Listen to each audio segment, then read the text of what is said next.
Tiwari ji, DG information and vice chairman Mussoorie Dehradun development authority, और इनसे जानेंगे कैसे बढ़ रहा है उत्तराखंड आगे और उनसे बातचीत को आगे बढ़ाएंगे न्यूज 18 इंडिया के रोमिंग एडिटर प्रतीक त्रिवेदी जी।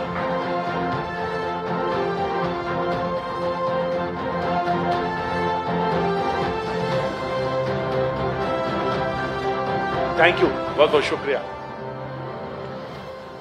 आपसे शुरू करें, दोनों से बराबर जी। ब्रांड एम्बेसडर हैं, चमकाना है, 25 साल हो रहे हैं, क्या कुछ तैयारी है? सबसे पहले तो मैं धन्यवाद देना चाहूँगा आपका और पूरी न्यूज 18 शुक्रिया जो टीम है जी, सभी को कि आपने इतना अच्छा कार्यक्रम यहाँ पर बहुत बहुत शुक्रिया ऑर्गेनाइज किया है और सभी लोग लगे हुए हैं और जिन उद्देश्यों को लेकर के आपने इसका आयोजन किया है वो फलीभूत होगी, मेरी शुभकामनाएं। Thank you so much. रात देर से पहुंचा यहाँ पे, जब मैं आया तो देखा कि जितने भी साइनेज बोर्ड्स हैं एक ही जैसे हैं, और ये मैंने अपने शहर में देखा जहां से मैं आता हूं, वहां पे बहुत चीजें एक जैसी, यानी मैं लखनऊ की बात कर रहा हूं, तो आपने भी बहुत सारी चीजें बदली, एक जैसी सिमेट्री लाने का कोशिश करी और कुछ तब्दीलियां करी। मैंने देखा कि शहर के अंदर, क्योंकि जिम्मेदारी आपके पास देहरादून और मसूरी दोनों की है। देखिए, जब G20 को एक तरह से ऑर्गेनाइज करने का भारत की अध्यक्षता में जब ये कार्यक्रम पूरे देश में आयोजित हुए तो उत्तराखंड में भी 3 कार्यक्रम हम लोगों को मिले थे। एक रामनगर में था और 2 ऋषिकेश और देहरादून में थे, टिहरी क्षेत्र में थे। तो पूरे देहरादून शहर को और ऋषिकेश क्षेत्र को, क्योंकि उसमें विदेशी हमारे मेहमान भी आए थे, तो जिम्मेदारी MDDA को दी गई थी जी। तो हम लोगों ने शहर के सौंदर्यीकरण के लिए जो फुटपाथ थे उनको ठीक करने के लिए, जहाँ जहाँ वृक्षारोपण हो सकते करने के लिए, और ऋषिकेश क्षेत्र में भी किया और देहरादून क्षेत्र में भी किया। तो आपने देखा होगा दुकानों के सारे रंग एक जैसे हैं, साइन बोर्ड जो है वही मैंने देखा। हाँ, और साथ ही साथ जो हमारी आने वाली पीढ़ियां हैं वो हमारे उत्तराखंड की जो लोक संस्कृति है, राइट, उसकी चित्रकारी भी हमने, पेंटिंग भी अलग अलग दीवारों पर करी। चाहे हमारे वो लोक व्यंजन हैं, चाहे लोक परिधान हैं या लोक वाद्य हैं। हाँ, क्योंकि कहीं न कहीं मुझे ऐसा लगता है कि समय के साथ या तो वो जहन में नहीं आते हैं, एक दूरी बनी हुई है, तो उससे परिचय कराने का भी एक मौका मिला। तो जो हमारी लोक संस्कृति है वो पूरी अपनी कहानी कहती है यहाँ की दीवारों पर। मैं आपसे पूछूंगा, 1-2 सवाल हैं मेरे दिमाग में है कि अक्सर लोग मैन मेड फॉरेस्ट की बात करते हैं, फॉरेस्ट को लेकर क्या कुछ दिमाग में है, क्योंकि पर्यावरण पे बहुत चर्चा है, दुनिया में चर्चा है। लेकिन मैं अब आपके पास आना चाहता हूं, हालांकि सीधे डायरेक्ट आपसे, आपके मिनिस्ट्री से जुड़ा वो सवाल नहीं है, लेकिन लोग बहुत सारे बात कहते हैं और वो रोजगार की बात करते हैं। युवा बैठा हुआ है यहाँ पे, देश में भी चर्चा होती रहती है, क्या कुछ डेटा आपके कहते हैं? क्योंकि जो मेरे पास है उसमें मुताबिक आपके पास श्रम का जो हिस्सा है वो राष्ट्रीय औसत से ज्यादा है, तो ये जानना चाहता हूँ। जी सर्वप्रथम थैंक यू सो मच कि आपने मुझे यहाँ पे इनवाइट किया, एंड इट्स वेरी गुड कि काम हम करते हैं बट अगर वो कहीं रिकग्नाइज होता है, उसको एक्नॉलेज किया जाता है, that helps us to improve and you know आगे बढ़ने के लिए प्रेरणा देता है। सर, जहाँ तक डेटा की बात कर रहे हैं, ऑलमोस्ट 2000 में हमारा राज्य का गठन हुआ है और 24 साल के हम हो गए हैं। तो सर अगर स्टार्टिंग में हम देखें, हमने शुरुआत करी है 16,000 हमारी जो सरकारी नौकरियां थी, और अगर हम हमारे माननीय मुख्यमंत्री जी के निर्देशन में हम देखें तो सर लास्ट 3 इयर्स में वी हैव ऑलमोस्ट 17,500 हमने नौकरियां दी। मैम फिर से इस डेटा को फिर से बताइए, मैं जानना चाहता हूं। 17,500 government jobs we have already given in last 3.5 years और 9,000 अभी हमारे पाइपलाइन में है। तो दिस इज जस्ट दी, ये सरकारी डेटा है। इसके अलावा आप अगर देखेंगे कि बहुत सारे ऐसे विभाग हैं जिसमें हमारे नियमितीकरण भी हुए हैं जो कॉन्ट्रैक्चुअल थे, और प्लस मिनिमम वेजेस जो हमारी बहुत टाइम से रिवाइज नहीं हुई थी पिछले 10-12 सालों से, वो माननीय मुख्यमंत्री जी के निर्देशन में अभी हमने बिफोर इलेक्शंस इसको किया है, जिसमें हमारा minimum wages it's now more than 12,500 जो अनस्किल्ड का है। और अगर हम पूरे ऑल ओवर इंडिया की बात करें तो we are almost in the top 5 जो हम दे रहे हैं, और अगर हम स्किल्ड एंड सेमी स्किल्ड में जाते हैं this figure goes up to 14,000। तो दैट मीन्स श्रमिकों के लिए जो ऑर्गेनाइज अनऑर्गेनाइज सेक्टर में जो नहीं है गवर्नमेंट सर्वेंट, उनकी लाइफ को भी बेटर करने का प्रयास किया गया, एंड स्पेशली जो हमारा गवर्नमेंट। एक सवाल है कि आपके पास मैदानी इलाका भी है, वहां पे इंडस्ट्री है आपकी, और देश की बड़ी प्रतिष्ठित कंपनियां वहां पर हैं, और एक है पहाड़ी इलाका। वहां पे दोनों का डिस्ट्रीब्यूशन क्या है, ये लोग जानना चाहते हैं रोजगार को लेकर। जहां तक सवाल, मैंने पहले कह दिया कि आपका सीधा नहीं है, लेकिन क्योंकि डेटा इनके पास भी रहता पूरे सारी जगह का, लेकिन मैं आपसे जानना चाहता हूं खास तौर से। Sir, I am also looking after director horticulture. तो Right. एक तरह से आप ये देखिए कि जो हमारे पहाड़ का, एक तो नरेगा हमारी स्कीम है जो सेंटर की स्कीम में पहले से चली आ रही है। इसके अलावा अब हमारा हॉर्टी टूरिज्म है और बाकी जो बहुत सारी फील्ड्स है जिसमें डाइवर्सिटी किया जा रहा है, चाहे वो हमारा वेटनरी हो, एग्रीकल्चर हो। ऑलमोस्ट हमारा 7 लाख हेक्टेयर जो लैंड है वो एग्रीकल्चर बेस्ड है। तो जो बहुत सारी स्कीम्स इंट्रोड्यूस करी गई कि जिससे हमारा पलायन रुके। तो not only government jobs but also हम उसमें ये कोशिश कर रहे हैं कि हम एग्रीकल्चर से जोड़े, कोऑपरेटिव से जोड़ें, डेयरी से जोड़ें, सो दैट आदमी जो वहीं का पहाड़ का है उसको बाहर जाने की जरूरत नहीं है। और उसको हम बैक लिंकिंग भी कर रहे हैं मार्केट से। Not only they are producing but we are also helping them कि वो उसको प्रोड्यूस को अपना सेल भी कर पाए। उसमें सब्सिडीज एंड ऑल को लेकर बहुत सारी स्कीम। एक सवाल है आपसे, मैं जानना चाहता हूं, लोगों मैंने पूछा ये सेब कहाँ का है, बोले ये सेब तो उत्तराखंड का है, लेकिन पैकेजिंग हिमाचल की तरह क्यों है? फिर उन्होंने कहा कि पैकेजिंग उसकी हिमाचल की तरह हो रही है।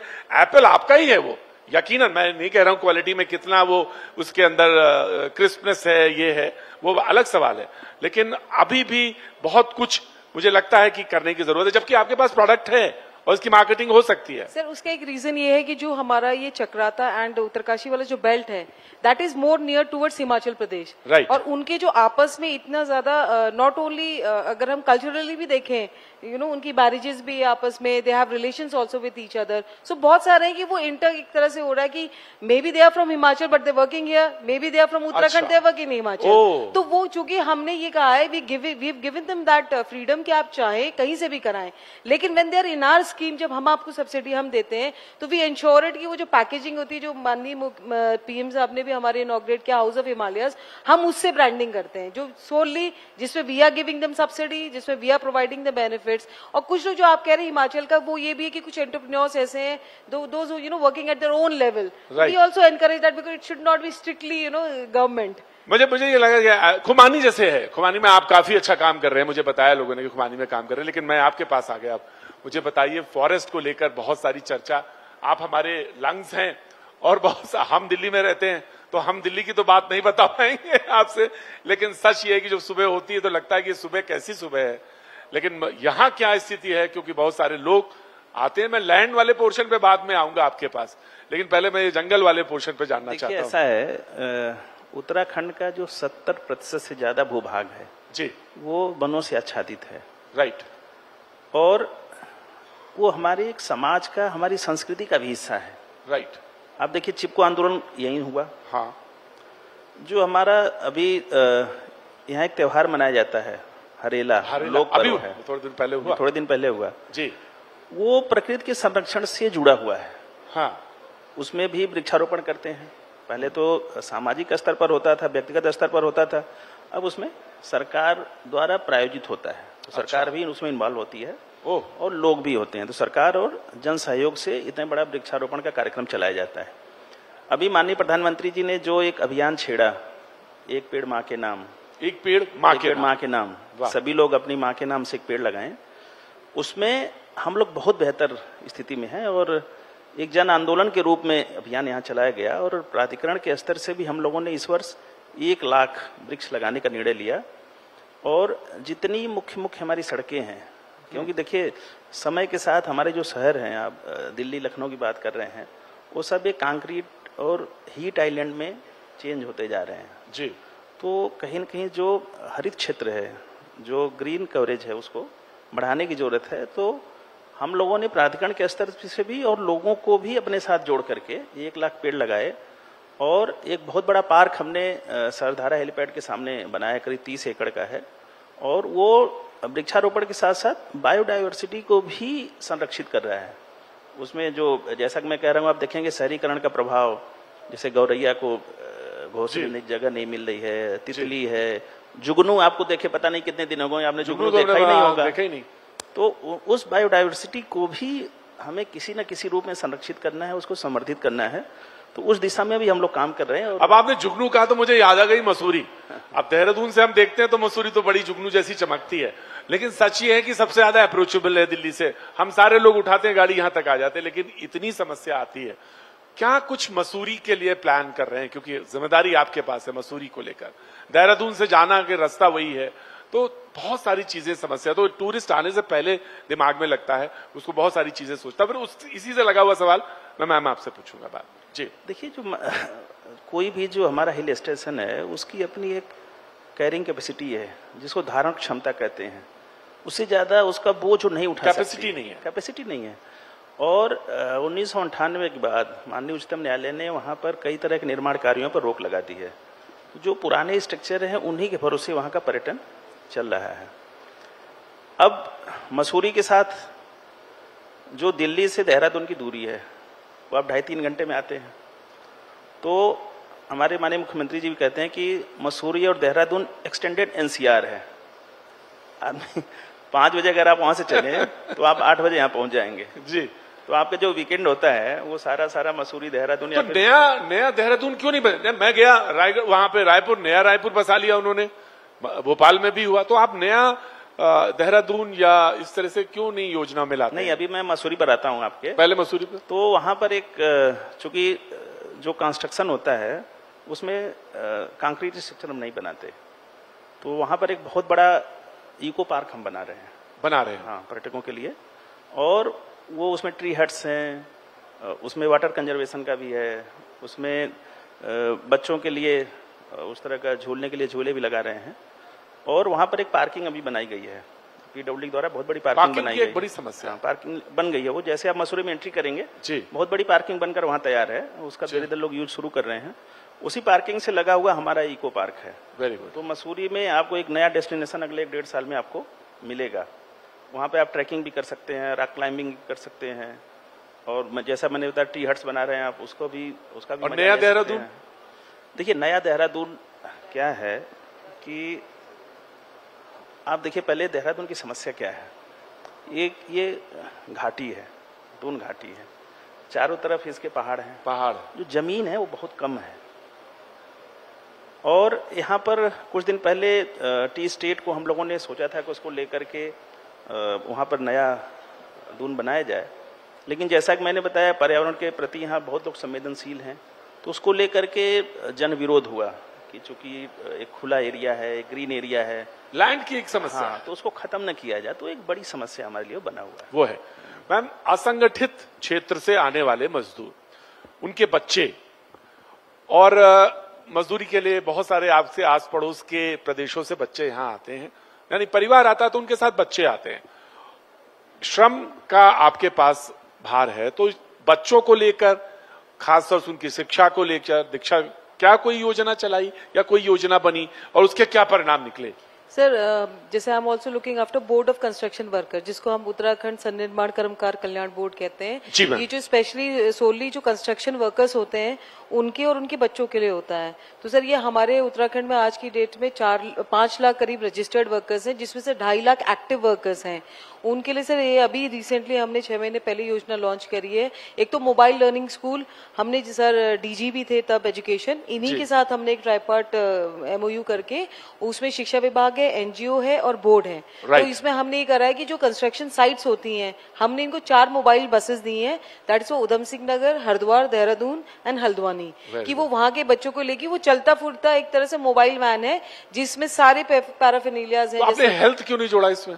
सर, ये एक पार्ट था कि पहले एजुकेशन को हम इसको कवर अप करते हैं, तो वो हमारे कंस्ट्रक्शन साइट्स पे जाती, बच्चों को पढ़ाती, फिर मेन स्ट्रीम में भी जोड़ती हैं, और उसका असेसमेंट विद एजुकेशन डिपार्टमेंट हम सर हर 6 महीने में करते हैं। तो राइट नाउ सर हमारे 500+ बच्चे हैं जो इन 4 जनपदों में पढ़ रहे हैं, और जिनको नॉट ओनली दैट हम न्यूट्रिशनल भी देते हैं, उसमें किट विट भी उनको दी गई कि खाने पीने का भी, यानी बच्चा वहीं पढ़ सकता है साइट पे। हाँ, साइट पे ही पढ़ेगा, और उसको वापस जैसे मेन स्ट्रीम में भी जोड़ा जा रहा है। अगर किसी बच्चे की एलिजिबिलिटी लग रही है, कोई ड्रॉप आउट है, तो उसको जो पास का स्कूल है उसमें उसका आधार कार्ड है, उसके हेल्थ बेनिफिट्स है, दैट आल्सो बी वर्किंग। इसके अलावा सर एक और स्कीम हमारे माननीय मुख्यमंत्री जी ने शुरू करी कि जो हमारे ऑफस्प्रिंग से उनके बच्चे हैं उनको टेक्निकल एजुकेशन देके उनको जॉब ओरिएंटेड बनाया जाए। तो अभी सर हमने कुछ स्कूल्स के साथ टाई अप करा है टेक्निकल, जिसमें हम पॉलिटेक्निक ITI की फ्री ऑफ कॉस्ट एजुकेशन हम बेयर कर रहे हैं। यानी मजदूर का बच्चा किसी भी जगह कहीं पे भी पढ़ेगा, 4 साल तक वो पढ़ रहा है वहां पे, और उसके बाद 100% प्लेसमेंट भी हम कराएंगे। And that is not only in technical, also in health. So that ways we are working कि हम कितना इम्पैक्ट हम इनको ला सकें. Government of India has appreciated this and they are replicating it in other states also. ये अच्छी योजना है, लेकिन सर मैं आपसे जानना चाहता हूँ, इस मंच पे कम से कम 10 बार इस्तेमाल हुआ. इससे पहले कि मैं देख रहा हूँ आपकी तरफ, मोनिका इधर से मूवमेंट कर चुकी हैं, तो मैं आपसे जानना चाहता हूँ जल को लेकर, पानी को लेकर बार बार कहा गया पहाड़ का पानी पहाड़ के काम नहीं आता. तो क्यों नहीं आता सर? गांव में बहुत सारे लोग हैं, क्या उस पर काम हुआ, क्यों नहीं काम हुआ तो कितना हुआ और रिजल्ट क्या आया, ये जानना चाहता हूं आपसे. नहीं, देखिए वो उस सेंस में कहा गया है कि नदियों के पानी बह के चला जाता है, लेकिन टिहरी डैम ने उसको झूठा साबित किया है और पहाड़ का पानी पहाड़ के काम आ रहा है. और हमारी जो अगर जल संरक्षण और जल संकट की बात करें जी, तो वो दूसरे तरह की समस्या है.